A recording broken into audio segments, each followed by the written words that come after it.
അനുഗ്രഹിക്കുമാറാകട്ടെ. ഈ സ്നേഹം എന്നും നിലനിൽക്കണം എന്ന ആഗ്രഹമുള്ള ഒരാളാണ് ഞാൻ. ആദരവായ പ്രവാചകൻ നബി മുഹമ്മദ് മുസ്തഫ, സ്നേഹം എന്ന് നിലനിൽക്കണം. അതുകൊണ്ട് തന്നെ ഞാനിപ്പോൾ എൻ്റെ ശൈലിയാണ്. ഞാൻ ഇപ്പോൾ ആരുമായിട്ട് ഒരടുപ്പവും ഇല്ല, ആരുമായിട്ടുമില്ല. പ്രസംഗിക്കും, പോവും, വീട്ടിൽ പോവും, അല്ലെങ്കിൽ എവിടെയെങ്കിലും കിടക്കും. ആരുമായിട്ടൊരു അടുപ്പില്ല. എന്തുകൊണ്ട് അവർ ഒത്തിരി അടുക്കണ്ടെന്ന് കരുതി. അതുകൊണ്ട് ആ സ്നേഹബന്ധം എന്ന് നിലനിൽപ്പുണ്ട്. ഇതാ ഈ ടോപ്പ്, ഞാൻ വന്ന അന്ന് മുതൽ അദ്ദേഹത്തെ അറിയാം, ഇപ്പോഴും അറിയാം. ഞാൻ അദ്ദേഹമായിട്ട് ഒത്തിരി കൂടുതൽ അടുത്തിട്ടുമില്ല, കൂടുതൽ അകന്നിട്ടുമില്ല. അതുകൊണ്ട് ആ സ്നേഹബന്ധം അങ്ങനെ തന്നെയാണ്. ഖാലിദ് അഷ്റഫ് സാഹിബ് ഒക്കെ, അഷ്റഫ് സാഹിബിൻ്റെ ആദ്യത്തെ കൂട്ടുകാരനാണ് കാസർഗോഡ്. കൂടുതൽ അടുപ്പവും ഇല്ല, കൂടുതൽ അകലവും ഇല്ല. അതുകൊണ്ട് ആ സ്നേഹം അന്നും ഇന്നും ഒട്ടും കുറയാതെ ഉണ്ട്. അതാണ് ഏറ്റവും നല്ലത്. ഒത്തിരി അടുത്താലും പ്രശ്നമാണ്, ഒത്തിരി അകന്നാലും പ്രശ്നമാണ്.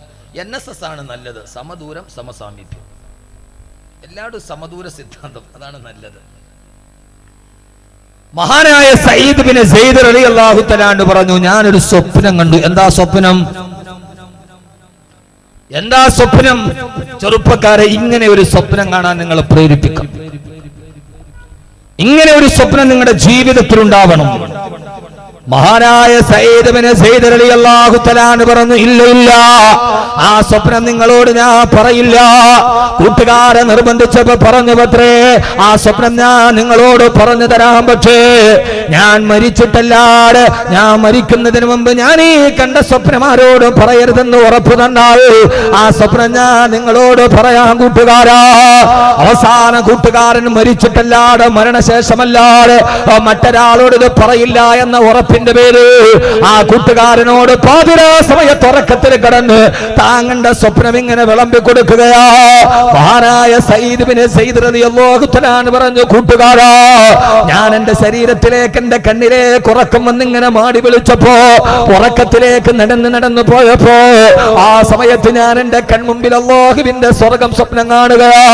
പടച്ചറപ്പിന്റെ സ്വർഗം ഇങ്ങനെ കാണുമ്പോ ആ സ്വർഗത്തിന്റെ അനുഭൂതികൾ എന്റെ കൺമുമ്പിൽ കണ്ടപ്പോ, അതാ സുന്ദരമായ സ്വർഗത്തിന്റെ വൃക്ഷത്തിന്റെ ചുവട്ട് ഒരു സുന്ദരി പെണ്ണിങ്ങനെ കാത്തു നിൽക്കുകയാ. കുറെ കാണാൻ വളരെയേറെ മനോഹാരിതയുള്ള 14 രാവിലെ പൗർണമി ചന്ദ്രനെ പോലെ വെട്ടിത്തിളങ്ങുന്ന മുഖവുമായി കുറെ പെൺകുട്ടികൾ ഇങ്ങനെ ഒരു മരത്തിന്റെ ചുവട്ടിൽ നിൽക്കുകയാ. ആ പെൺകുട്ടികളുടെ അടുക്കൽ പോയിട്ട് ഞാൻ ചോദിച്ചു, സ്ത്രീകളെ, നിങ്ങളാണോ ഖുർആനിൽ പറയപ്പെട്ട വഹൂറിൻ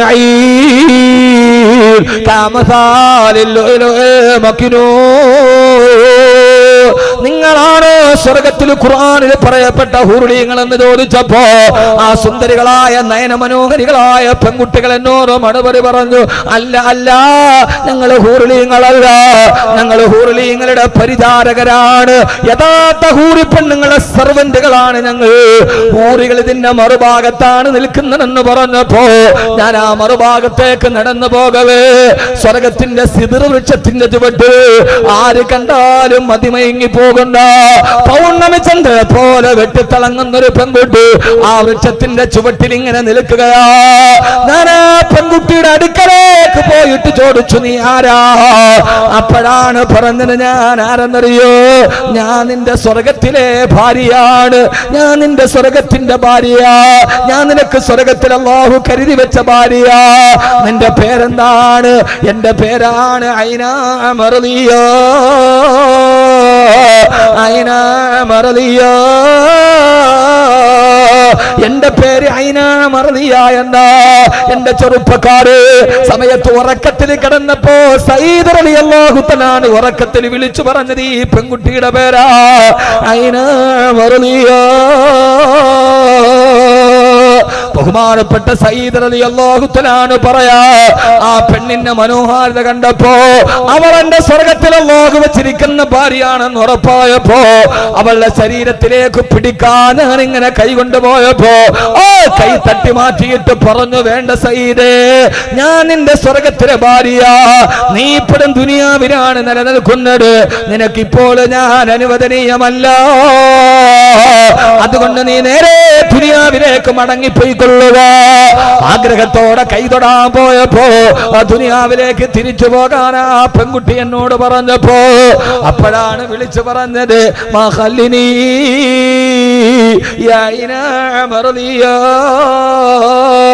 എന്നെ ദുനിയാവിലേക്ക് തിരിച്ചുവിടല്ല ഐന മറദിയ. ഇതാണ് ഉറക്കത്തിൽ വിളിച്ചു പറഞ്ഞത്. പിച്ചും പേയും പറയുന്നത് പോലെ എന്നെ പറഞ്ഞു വിടരുത്, എന്നെ ദുനിയാവിലേക്ക് പറഞ്ഞു വിടരുത്. അപ്പോഴാ ഹൂറി പെണ്ണെന്നോട് പറഞ്ഞു, ദുനിയാവിലേക്ക് പോയിക്കോ സയ്യിദേ, 3 ദിവസത്തിന് ശേഷം നീ എന്റെ അടുക്കലേക്ക് തിരിച്ചു വരും സയ്യിദ്.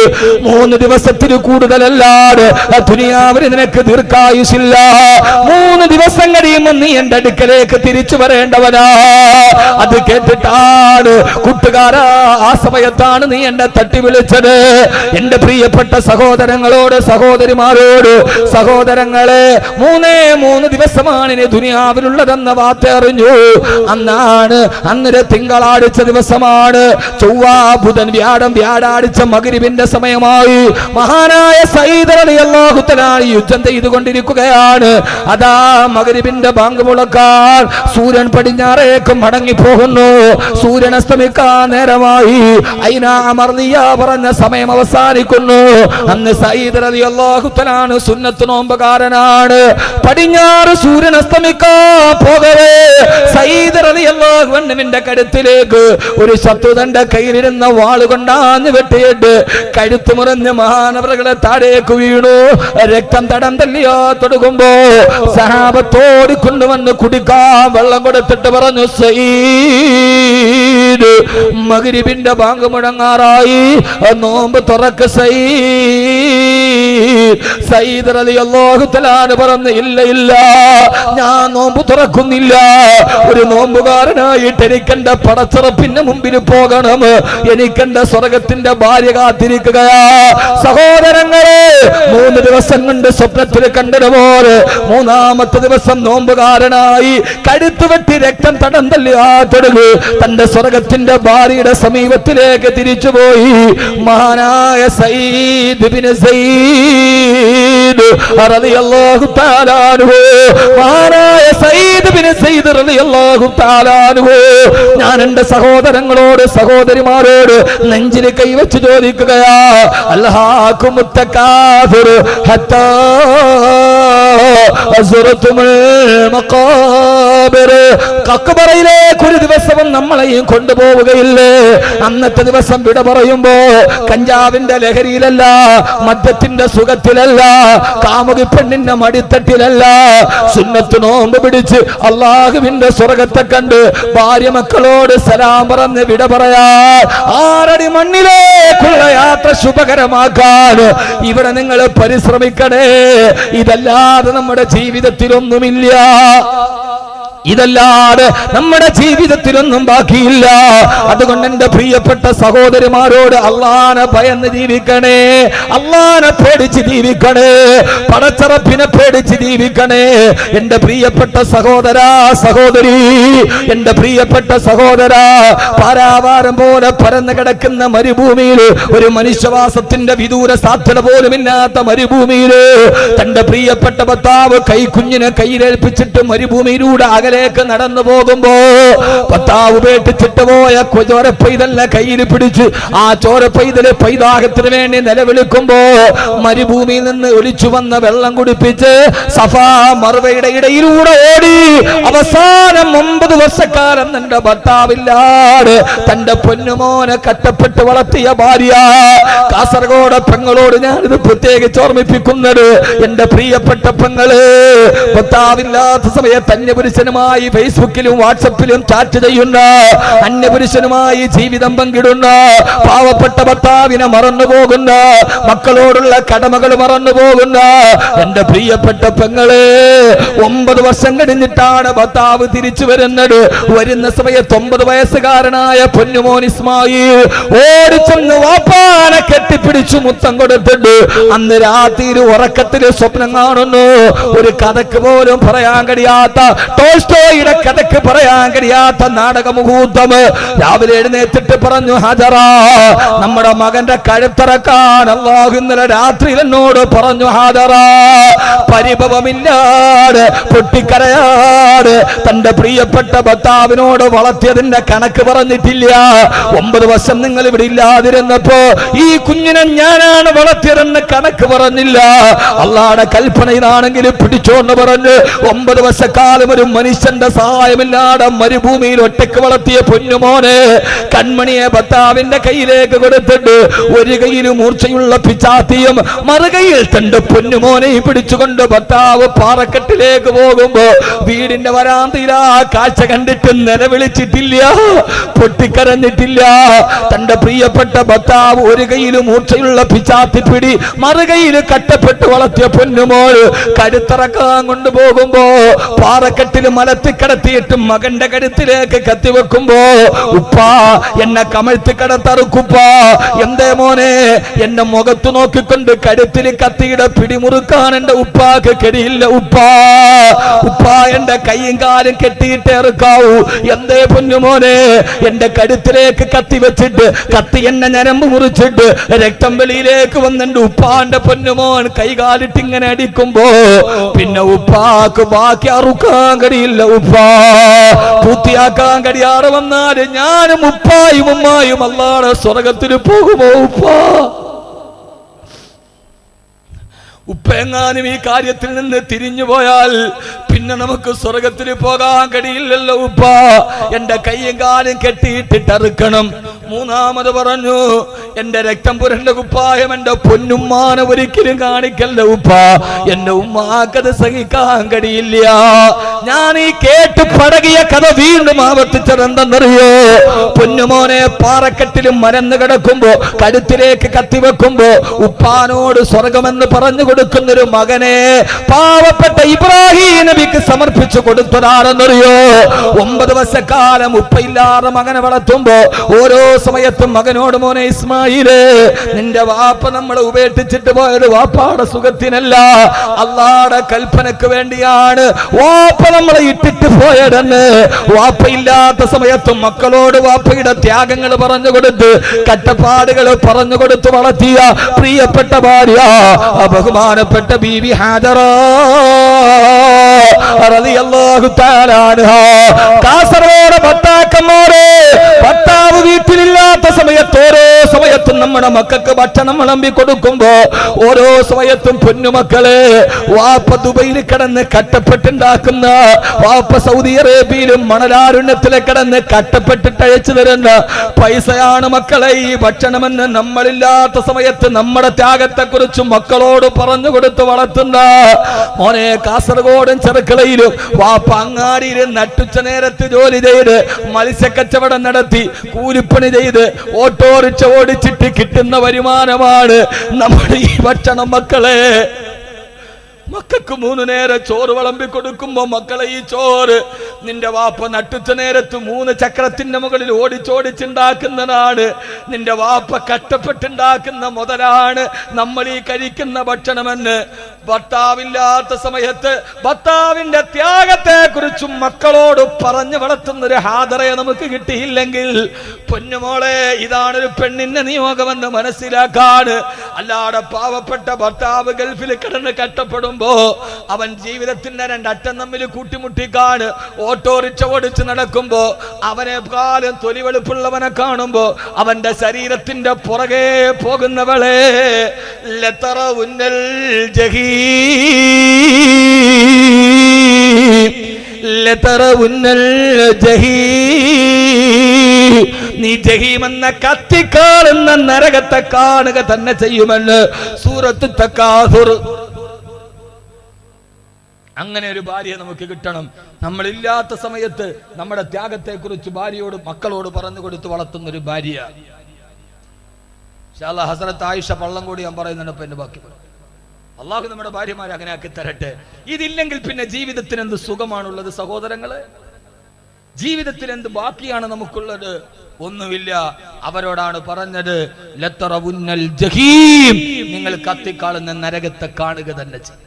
അള്ളാഹു നരകത്തിൽ നമ്മളെ കാക്കട്ടെ. അള്ളാഹു നരകത്തിൽ നിന്ന് കാക്കട്ടെ, അള്ളാഹു നരകത്തിൽ നിന്ന് കാക്കട്ടെ. ഖുർആനിലെ ഏറ്റവും പേടിപ്പെടുത്തുന്നുണ്ട് എൻ്റെ സഹോദരിമാരോട്. ഗൾഫുകാരന്റെ ജീവിതം കഷ്ടമാണ്. 1000 റിയാലുമായിട്ട് വീട്ടിലേക്ക് അയക്കാൻ പോകുവൻ. നട്ടുച്ച നേരത്ത് മടുക്കുമ്പോ ടാക്സിക്കാരനോട് ചോദിക്കും, എത്ര റുപ്യ? 10 റിയാൽ, 10 റിയാൽ. അപ്പൊ അവൻ വിചാരിക്കും പിന്നെ 999 ബാക്കിയുള്ളൂ, 90. ആ 10 റിയാലും കൂടെ കൂട്ടി വെച്ചയച്ചാൽ മകൾക്ക് 1 മാസത്തെ ഫീസും കൂടെ കൊടുക്കാമല്ലോ എന്നോർത്ത് 1000 റിയാൽ തികച്ചയക്കാൻ 10 റിയാലിന്റെ ദൂരം അവൻ വഴി ദൂരം നടന്നുപോയി. ലുലു എക്സ്ചേഞ്ചിൽ പോയി പൈസ അയച്ചിട്ട് ഭാര്യയോട് പറയും 1000 റിയാൽ അയച്ചിട്ടുണ്ട്. ഈ ഭാര്യ ഭർത്താവ് 10 റിയാലിന്റെ ദൂരം നടന്നിട്ട് അയച്ച പൈസ വാങ്ങിക്കാൻ 500 റുപ്യ ടാക്സിക്ക് കൊടുത്ത് ഇവളത് വാങ്ങിക്കാൻ. ഇതാണ് ഗൾഫുകാരന്റെ ഭാര്യ. അവക്കറിയില്ല അതിന്റെ ത്യാഗം. ചിരിക്കാനല്ല ഞാൻ പറഞ്ഞത്, ഇന്ന് നടക്കുന്ന കാര്യമാണ്. ഈ ഭർത്താവ് എങ്ങനെ പൈസ ഉണ്ടാക്കുന്നു? 1 രൂപയുടെ ഒരു പെൻസിൽ മുറിച്ചു കളഞ്ഞാൽ പോലും. ഞാൻ കേട്ടിട്ടുണ്ട്, ഒരു ദിവസം ഞാൻ അത് കഴിഞ്ഞ് വീട്ടിലോട്ട് പോവാൻ. ആ സമയത്ത് വീട്ടിൽ പോയി കോളിംഗ് ബെൽ അടിച്ചു, പക്ഷെ അടിക്കുന്നില്ല. ഞാൻ തന്നെ ഓഫാക്കിയിട്ടതാണ്.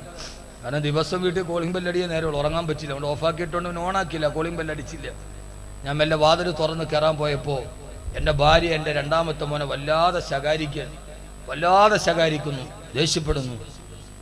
ഞാൻ അവൾ നോക്കിയപ്പോൾ അവളും ചോദിക്കുകയാണ്, വാപ്പ കഷ്ടപ്പെട്ട് ഉണ്ടാക്കിക്കൊണ്ട് വരുന്ന മക്കളെ നിങ്ങൾക്ക് അറിഞ്ഞൂടെ? ഞാൻ എൻ്റെ വാതുപ്പടി നിന്ന് കരഞ്ഞുപോയി. അകത്ത് കയറിയിട്ട് ഞാൻ അവളെ വടക്കൂർ, എന്തിനാ കുഞ്ഞുങ്ങളോട് ഇത്രയും ദേഷ്യപ്പെടുക, പാവങ്ങളല്ലേ? അപ്പോഴാണ് അവൾ പറഞ്ഞത്, 3 പെൻസിൽ കൊടുത്തു, 3 ഒടിച്ചു കളഞ്ഞു. നമ്മൾ 4 കുട്ടികളല്ലേ, 4ാമതൊരു പെൻസിൽ, എത്രയോ പെൻസിൽ ഇവിടെ ഉണ്ട്. അതല്ല, അവരതിൻ്റെ കഷ്ടപ്പാട് അറിഞ്ഞിട്ടില്ല. എന്നിട്ട് അവളിരുന്ന് കരഞ്ഞു. വാപ്പ ഈ കരൾ വെള്ളമാക്കിയിട്ട് കൊണ്ടുവരുന്ന നമുക്കറിയില്ല. സഹോദരങ്ങളെ, നമ്മളില്ലാത്ത സമയത്ത് വാപ്പയുടെ കഷ്ടപ്പാടുകൾ പറഞ്ഞു കൊടുത്തു മക്കളോട്. മക്കളെ, ഈ ചോറിന്റെ ഉള്ളിൽ ഒരു ഉപ്പുരസമുണ്ടെങ്കിൽ അത് വാപ്പയുടെ വിയർപ്പിന്റെ ഉപ്പുരസമാണെന്ന് നമ്മുടെ അഭാവത്തിൽ നമ്മുടെ മക്കളോട് പറഞ്ഞ് വളർത്തിക്കൊണ്ടുവരുന്ന ഒരു ഭാര്യയാണ് ജീവിതത്തിലെ ഏറ്റവും വലിയ സൗഭാഗ്യം.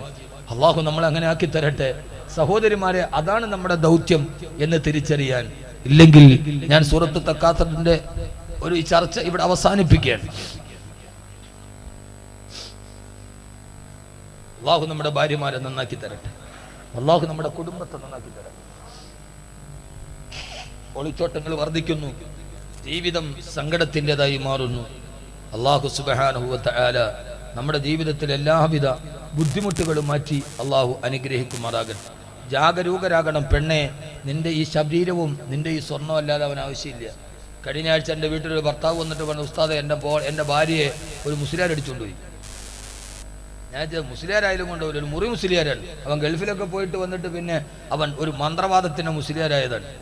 പറ്റിയ പണി അതായത് കൊണ്ട് അവൻ ജീവിക്കാൻ വേണ്ടി ആയതാണ്, അല്ലാതെ അവൻ ഇൽമു പഠിച്ച ആളല്ല. ഇൽമു പഠിച്ച ആളുകൾ അങ്ങനെ ആവില്ല. ഇനി അങ്ങനെ ഏതെങ്കിലും ഒന്ന് ആകുന്നുണ്ടെങ്കിൽ അത് ഇൽമിന് കുഴപ്പമുള്ളത് കൊണ്ടല്ല, അവൻ ശൈത്താനായതുകൊണ്ടാണ്. ഇൽമിന് കുറവുള്ളത് കൊണ്ടല്ല, പിന്നെ അവൻ ശൈത്താനായതുകൊണ്ടാണ്. എൻ്റെ പ്രിയപ്പെട്ട സഹോദരങ്ങളെ, ഹറമിൽ പോയിട്ടും ഇതൊക്കെ തോന്നുന്നവനെ കുറിച്ചിട്ട് അവൻ ഇബ്ലീസാണോ ഇബ്ലീസിന്റെ ഉസ്താദാണോ എന്ന് നമുക്ക് അത്ഭുതം തോന്നുന്നു. അള്ളാഹു നമ്മുടെ സമൂഹത്തെ കാക്കട്ടെ, അള്ളാഹു നമ്മുടെ സമൂഹത്തെ കാക്കട്ടെ. എൻ്റെ പ്രിയപ്പെട്ട സഹോദരങ്ങളെ, അയാൾ എന്നോട് പറഞ്ഞു, ഉസ്താദെ, എങ്ങനെയാണെന്നറിയോ, മെഡിക്കൽ കോളേജിൽ പോയി. അപ്പോൾ ഒരുത്തരം കണ്ടു, അവൻ ചെറിയ അസ്മായിന്റെ ചികിത്സയൊക്കെ ഉണ്ട്. അവൻ പറഞ്ഞു അത്രേ, ഞാൻ 4 വർഷം മദീനത്തെ പള്ളിയിലായിരുന്നു, 4 വർഷം വെളിയിൽ ഇറങ്ങിയിട്ടില്ല, അവിടെ കിടന്നുകൊണ്ട് ഞാൻ 36 ഉംറ ചെയ്തു. ഇവർ വിശ്വസിച്ചു അത്. ഞാൻ ചെയ്തു, പച്ച പൊട്ടികളെ, മദീനത്തെ പള്ളിയിൽ കിടന്നിട്ട് ആരെങ്കിലും ഉംറ ചെയ്യൂ? ബോധം എന്ന് പറയുന്ന ഒരു സാധനം വേണ്ടേ? മാർക്കറ്റിംഗ് കേട്ടാൽ ആരാ വീഴാത്തത്? മദീനത്തെ പള്ളി 4 വർഷം ഞാൻ കിടന്നിട്ട് 36 ഉംറ ചെയ്തു. ആ 36 ഉംറ ചെയ്തതിൻ്റെ ഇടയിൽ രാത്രി ഞാൻ സ്വപ്നം കണ്ടു, ഒരു പെണ്ണെനിക്കൊരു കൂജയിൽ വെള്ളവും കൊണ്ടുവന്നു. ഞാനപ്പം നബി സല്ലല്ലാഹു അലൈഹി വസല്ലമയോട് ചോദിച്ചു, നബിയെ, ഞാനിത് കുടിച്ചോട്ടെ? ഇപ്പം എല്ലാവരും നബിയോട് നേരിട്ട് ചോദിക്കില്ല. ഇപ്പം നബിയാണല്ലോ ഏറ്റവും വലിയ ആയുധം. നബിതങ്ങളോട് ഞാൻ ചോദിച്ചു, അപ്പം നബിയങ്ങൾ പറഞ്ഞു കുടിച്ചോളാൻ. ഞാൻ അത് കുടിക്കാൻ വേണ്ടി പോയപ്പോൾ ആ പെണ്ണ് കൂജയായിട്ട് അപ്രത്യക്ഷമായി. 4 വർഷമായിട്ട് എൻ്റെ സ്വപ്നത്തിൽ വന്ന പെണ്ണിനെ ഞാൻ അന്വേഷിച്ച് കിടക്കാൻ ഇപ്പോഴാണ് ഞാൻ കണ്ടുമുട്ടിയത്. ആ സ്വപ്നത്തിൽ കണ്ട പെണ്ണിന് നിന്റെ മുഖമായിരുന്നു.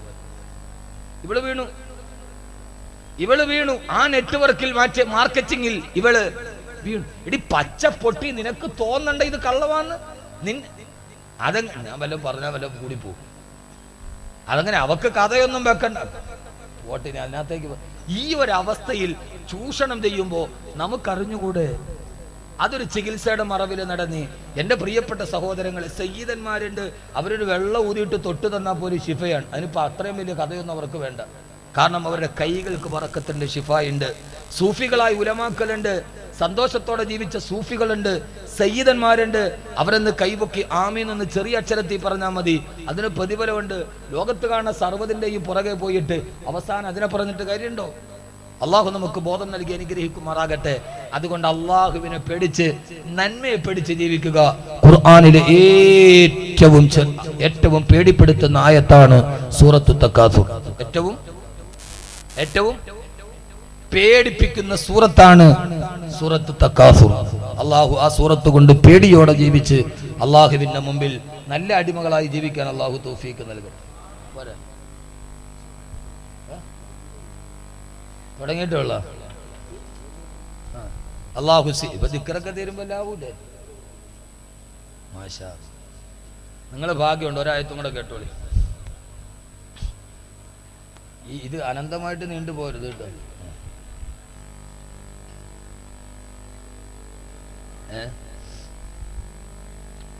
ഇത് അനന്തമായിട്ട് ഇങ്ങനെ നീണ്ടരുത്. ഈ ആയത്തും കൂടെ തരുമ്പോ പൊതി വരണം. അല്ലാതെ ഇങ്ങനെ ആയത്ത് ഇഷ്ടം പോലെ ഉണ്ട്, പക്ഷെ കറണ്ട് ഉണ്ടായിട്ട് കാര്യമില്ലല്ലോ, കത്താൻ ബൾബും കൂടെ വേണ്ട. ഖുർആനിലെ ഏറ്റവും പേടിപ്പെടുത്തുന്ന അധ്യായമാണ് സൂറത്തു തക്കാസുർ. ആ തക്കാസുറിലെ പ്രധാനപ്പെട്ട ഭാഗമാണ് ലതറവുന്നൽ ജഹീം. നിങ്ങൾ നരകത്തെ കാണുക തന്നെ ചെയ്യും. എല്ലാം അവസാനിക്കും. അവസാന നരകത്തിന്റെ മുമ്പിൽ പേടിച്ച് നിലവിളിക്കുമ്പോൾ യദ്ഊന വൈലൻ വയദ്ഊന സുബൂറാ. അള്ളാഹു നരകത്തിൽ നമ്മളെ കാക്കട്ടെ. നിങ്ങൾ ജഹീമിലെത്തും. ജഹീമിനെ നിങ്ങൾ കാണുക തന്നെ ചെയ്യും. എന്താ ജഹീം? എന്താ ജഹന്നം? ഖുർആനിലെ ഏറ്റവും പേടിപ്പെടുത്തുന്ന ആയത്തിറങ്ങി. ഏറ്റവും പേടിപ്പെടുത്തുന്ന ആയത്ത് ഞാൻ ഓതി കേൾപ്പിക്കാം. ഏതാ ഏറ്റവും പേടിപ്പെടുത്തുന്ന ആയത്ത്? ഏതാ ഖുർആനിലെ? ഏതാ? നമ്മൾ ഖുർആനൊക്കെ വലിയ പഠിക്കണം. ഖുർആനിലെ ഏറ്റവും പേടിപ്പെടുത്തുന്ന അധ്യായം സൂറത്ത് തക്കാസുർ. ഖുർആനിലെ ഏറ്റവും പേടിപ്പെടുത്തുന്ന സൂറത്ത് ആയത്ത് അറിയില്ല? എന്നാ ഇനി പഠിച്ചോളി. ഏറ്റവും പേടിപ്പെടുത്തുന്ന സൂറത്ത്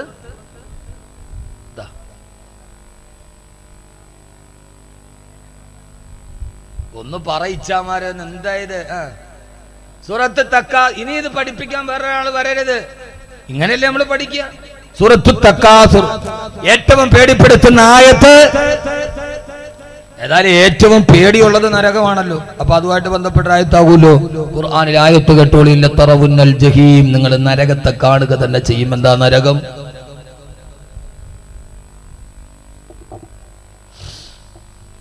അള്ളാഹുവിന്റെ പ്രവാചകൻ നബി മുഹമ്മദ് മുസ്തഫ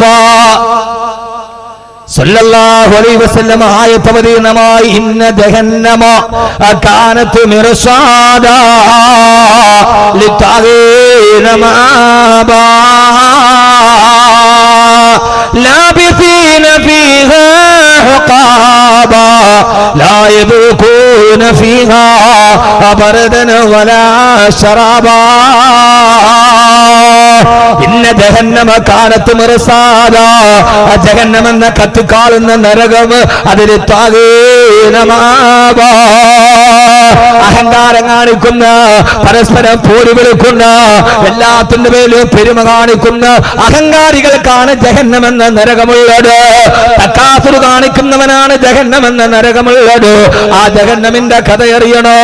ലാ യദൂഖൂന ഫീഹാ ബർദൻ വലാ ശറാബാ. ആ നരകത്തിന് തണുപ്പെന്ന് പറയുന്ന ഒരു അനുഭവം പോലുമില്ല. തണുപ്പെന്ന് പറയുന്ന ഒരു രുചി പോലും നരകത്തിലില്ല.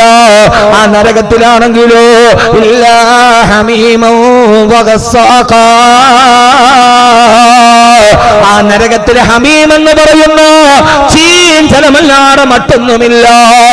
എന്താ ഹമീം എന്നറിയോ? നരകവാസികളെ നരകത്തിൽ കിടന്ന് കത്തിക്കരിഞ്ഞ് ചാമ്പലായി അവരെ ശരീരത്തിലെ തീനാളങ്ങൾ കയറുമ്പോ ആ നരകത്തിന്റെ മറുഭാഗത്ത് അവര് വലിയൊരു പുഴ കാണുകയാ.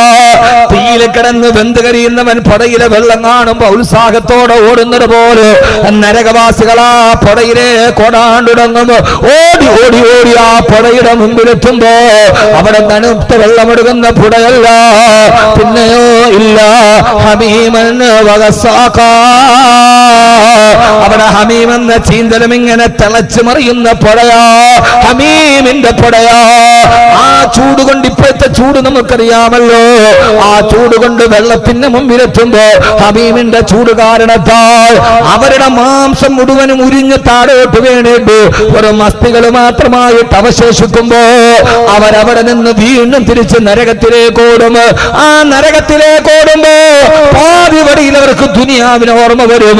കാരണം എന്താ, ദുനിയാവിൽ ഒരു വെള്ളം എത്ര ചൂടുള്ളതാണെങ്കിലും കുറെ സമയം കഴിയുമ്പോ തണുക്കുമല്ലോ. ഈ വെള്ളം ഒഴിച്ചു വെക്കുമ്പോ നല്ല ചൂടാണ്, ഇപ്പൊ കുറച്ച് കഴിഞ്ഞപ്പോ ഇത് തണുത്തു കഴിഞ്ഞു. തങ്ങൾ ഇത്രയും ദൂരം ഓടുന്നതിന്റെ ഇടയിൽ ആ നരകത്തില് നേരത്തെ കണ്ട പൊടയിലെ വെള്ളം തണുത്തിട്ടുണ്ടെന്ന് കരുതി അവര് വീണ്ടും തിരിച്ച് ഹമീമിലേക്ക് ഓടും. അവിടെ ചെല്ലുമ്പോ ഹമീമിന്റെ വെള്ളം തണുത്തിട്ടില്ല. അവിടെ നിന്ന് വീണ്ടും തിരിച്ചവര് നരകത്തിലേക്ക് ഓടുക. വീണ്ടും പാതിവടിയിൽ ദുനിയാവിന് ഓർമ്മ വന്ന് തണുപ്പെന്ന് കരുതി വീണ്ടും പൊടയിലോട്ട് ഓടുന്നു. അഹമ്മദ് കബീർ ഗൂഗിളിൽ സെർച്ച് ചെയ്തിട്ട് പറയുന്നവരല്ല, ഇത് അഹമ്മദ് കബീർ പച്ച കിതാബ് നോക്കിയിട്ട് പറയുന്നവരല്ല. അള്ളാഹുവിന്റെ വിശുദ്ധ ഖുർആൻ യതൂഫൂന ബൈനഹാ വബൈന ഹമീമിൻ ഫബിഐ ആലാഇ റബ്ബികുമാ തുകല്ലിബാൻ. അവർ ഈ ഹമീമിനെയും നരകത്തിനെയും ഇടയിൽ ഇങ്ങനെ പാഞ്ഞു പാഞ്ഞോട് അവസാനം നരകത്തിൽ കിടന്ന് വഹിക്കുമ്പോ ഖുർആനിലെ ഏറ്റവും പേടിപ്പെടുത്തുന്ന ആയത്തിതാണ്. മുത്തുനബി സല്ലല്ലാഹു അലൈഹി വസല്ലം പറയുകയാ, നരകത്തിൽ കിടന്നവനിങ്ങനെ കരിഞ്ഞവസരിക്കുമ്പോ 1000 വർഷം നരകത്തിൽ കിടന്നവൻ അല്ലാഹുവോട് പറയുമത്രേ, അല്ലാഹുവേ നരകത്തിലെ ആദ്യത്തെ ദിവസത്തെ എന്റെ ശിക്ഷയുണ്ടല്ലോ, അതിലേക്ക് നീ എന്നെ മടക്കണേ അല്ലാ. ആദ്യത്തെ ദിവസത്തെ ശിക്ഷയല്ല നരകത്തിലെ രണ്ടാമത്തെ ദിവസം കൂടും, രണ്ടാമത്തെ ദിവസത്തെ ശിക്ഷയല്ല മൂന്നാമത്തെ ദിവസം കൂട്ടും അല്ലാഹു. ഓരോ ദിവസം കഴിയുന്തോറും ശിക്ഷ ഇങ്ങനെ കൂട്ടിക്കൊണ്ടുവന്ന് 1000 വർഷം നരകത്തിൽ കിടന്നവന്റെ ദുആ, അല്ലാഹുവേ ആദ്യത്തെ ദിവസത്തെ ശിക്ഷയിലേക്ക് എന്നെ മടക്കുമോ അല്ലാ